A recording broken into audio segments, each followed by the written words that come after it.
morning. I'm Father Anicet Pinto, Catholic priest in Vancouver, and today here in Quo Vadis, my YouTube channel, I'm going to talk a little bit about peace versus violence. It's quite interesting how people see peace as something that is not always fully defined, I would say.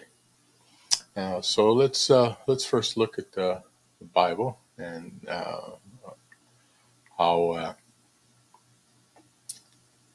often peace appears in the Bible. So it's an amazing thing, to be perfectly honest. The word is in the Bible 445 times. It's topically in there 38 times as well. So it's a big theme throughout the whole of the Bible about peace, about peace that is brought by the Spirit as well. In the liturgy, they say, "Peace be with you," and to give the sign of peace, a sign of peace, an outward manifestation of what interiorly resides, peace. So if we look at peace with regard to its definition, and let's take a look here.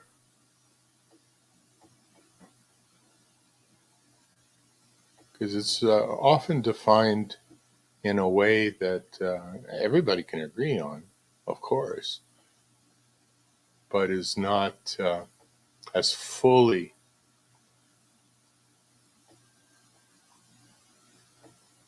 let's take a look here.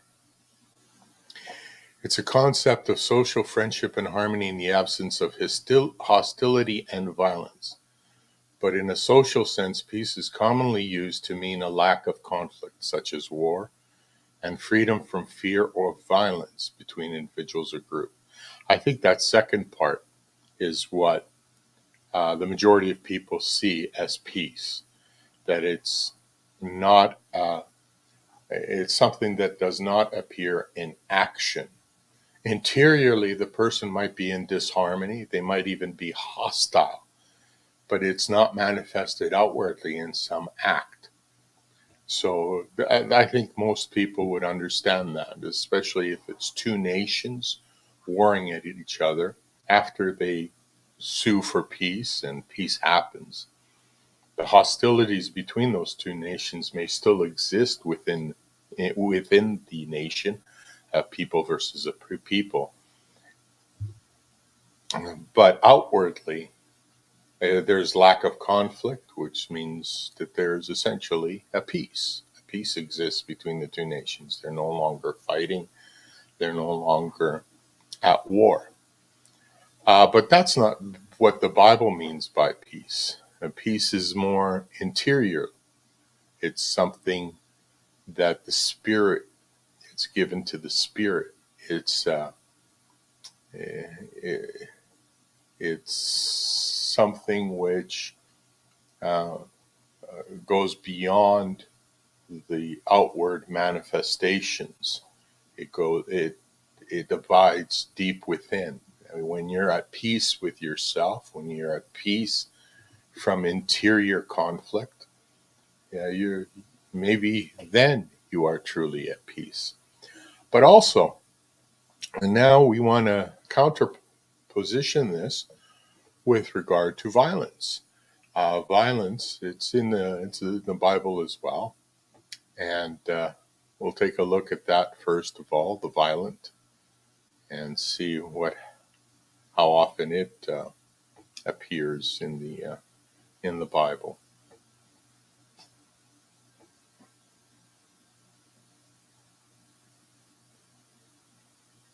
So here we go. How often does it appear? Well, it appears 32 different times. Topically, it doesn't appear, but 32 different times the violent. Maybe I should go violence instead of violent.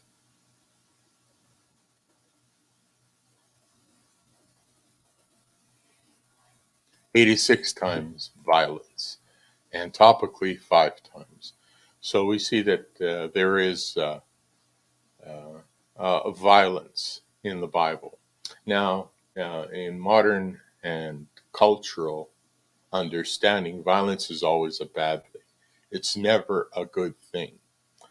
In fact, definitionally, it's often seen that every single type of violence, self-directed, collective warfare, um, psychological violence, interpersonal violence, child maltreatment type violence, youth violence, every sexual violence, elder maltreatment. There's just so many different and evil ways that violence manifests itself that the people commonly think that all violence is not good. But we do want to take a look more closely at what the Bible says here. And here it says, from the days of John the Baptist until now, the kingdom of heaven has suffered violence, and men of violence take it by force. Here, certainly, that aspect of violence is one that would suggest evil intent. But violence is also uh, used in the Bible in another way. That violence is used to uh, bring out the good, to violently subdue evil impulses. So a lot of people use violence in what we might call, or what might be understood, let's put it that way, not called, but understood as in a good way. When we do penances, we do violence to ourselves in a sense.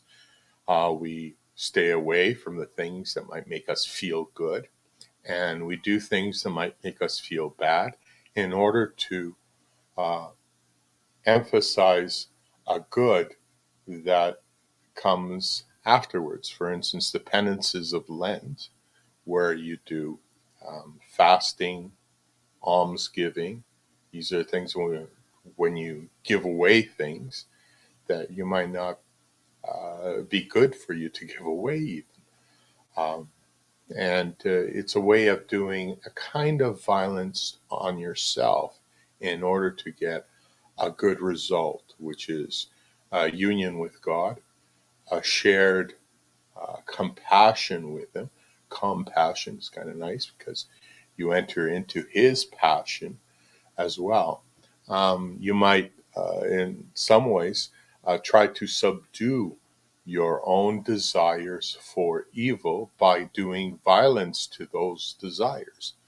Uh, if you have a a desire uh, and it's kind of uh, disordered towards alcohol, for instance, you're an alcoholic, you do yourself violence by staying away from the alcohol.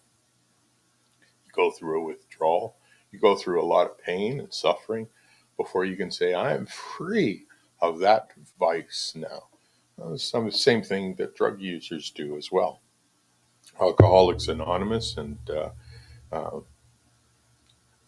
NA, I guess Narcotics Anonymous, they understand that sometimes you need to do a type of violence to yourself in order to free yourself of something that does more destruction by remaining there.